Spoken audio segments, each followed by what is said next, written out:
Question है history का कि मौर्य कौन थे। मौर्य कौन थे, तो अक्सर हम इसका जवाब देने में हिचकिचाते हैं, क्योंकि ये सवाल हमारे सामने जो है कई बार आता है, लेकिन फिर भी हम इसको सही से समझ नहीं पाते हैं। तो मैं आज आपको मौर्य कौन थे इसके विषय में समझाऊंगा, और मैं समझता हूं कि अगर आपने एक बार समझा तो आसानी से आप समझ जाओगे। तो मैगस्थनीज की पुस्तक जो थी वो इंडिका थी। किसकी थी? मैगस्थनीज की जो पुस्तक थी उसका नाम था इंडिका। और इंडिका से मौर्यकालीन, जो मौर्यकालीन शासक था मौर्यों का, तो उसकी राजनीति, प्रशासनिक, सामाजिक, सांस्कृतिक जीवन की, यानी कि उस समय का जो मौर्यकालीन इतिहास था उसकी राजनीति, प्रशासनिक, सामाजिक और सांस्कृतिक जीवन की महत्वपूर्ण जानकारी मिलती है। महत्वपूर्ण जानकारी मिलती है। और एक और लेखक थे, उनका नाम था कौटिल्य। कौन? क्या नाम था? कौटिल्य। और उनकी पुस्तक का क्या नाम था? वो था अर्थशास्त्र। तो मौर्य के इतिहास का सबसे महत्वपूर्ण स्रोत है, क्योंकि ये उनके प्रधानमंत्री भी थे, ठीक, जिसमें राजनीतिक एवं प्रशासनिक व्यवस्था की उच्च व्यवस्था की गई थी। यानी कि जो कौटिल्य का अर्थशास्त्र, उसमें ये बताया गया था कि मौर्यकालीन की जो व्यवस्थाएं थी वो बहुत बढ़िया थी। परंतु मौर्य की उत्पत्ति के विषय में हमारा सवाल जो है, मौर्य कौन थे? तो मौर्य की उत्पत्ति के विषय में कई इतिहासकारों में मतभेद था, ये मौर्य कौन थे।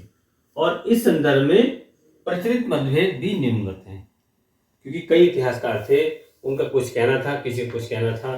तो मैं आपको बताता हूं कि ब्राह्मण साहित्य में, इसमें ब्राह्मण साहित्य में और पुराणों में, ब्राह्मण साहित्य और पुराणों में शूद्र कहा गया। किसके लिए? मौर्य को।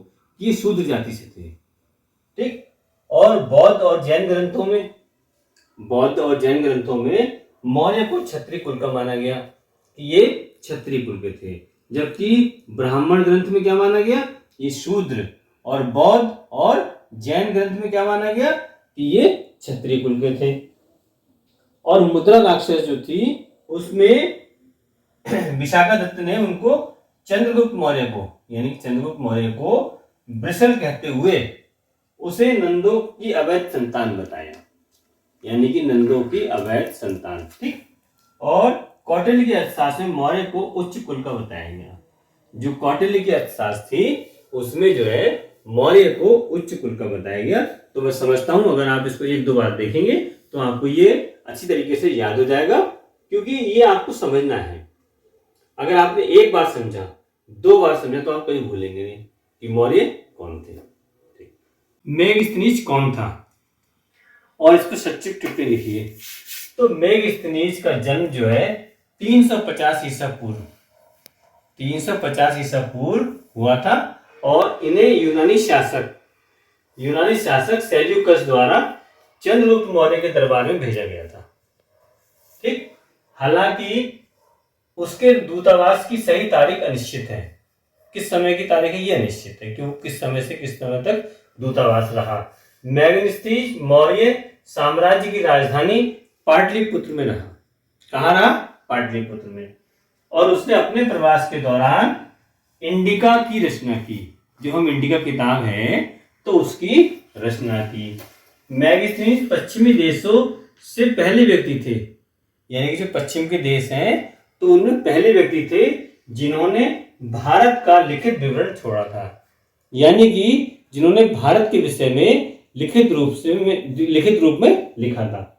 और पुस्तक में उसने भारत के बारे में जानकारी दर्ज की थी, यानी कि सबसे ज्यादा जानकारी जो है वो हमें इंडिका के द्वारा मिलती है, या कौटिल्य के अर्थशास्त्र से, ठीक। और मैगस्थनीज का मूल जो उनकी जो किताब थी, मूल किताब, वो इंडिका खो गई, ठीक है। लेकिन उसके कुछ अंश जो थे वो अभी भी जो उस समय के लेखक थे, स्ट्रैबो, एरियन, डियोडोरस, प्लूटार्क जैसे ग्रीक लेखकों ने अपने लेखक में जीवित रखा। यानी कि उस समय के ये लेखक थे और उन्होंने इंडिका के जो कुछ अंश थे वो अपनी अपनी लेखों में लिखा हुए। और इंडिका के द्वारा भारत के भूगोल, इतिहास, वनस्पतियों, जीवों, अर्थव्यवस्था, भोजन, वस्त्र, प्रशासन आदि की जानकारी मिलती है। इस प्रकार से मैगेसी ने जो है भारत के विषय में बहुत अच्छा विवरण लिखा था इंडिका के अंदर, और मैं समझता हूँ आप इसको अच्छी तरीके से समझ गए होंगे।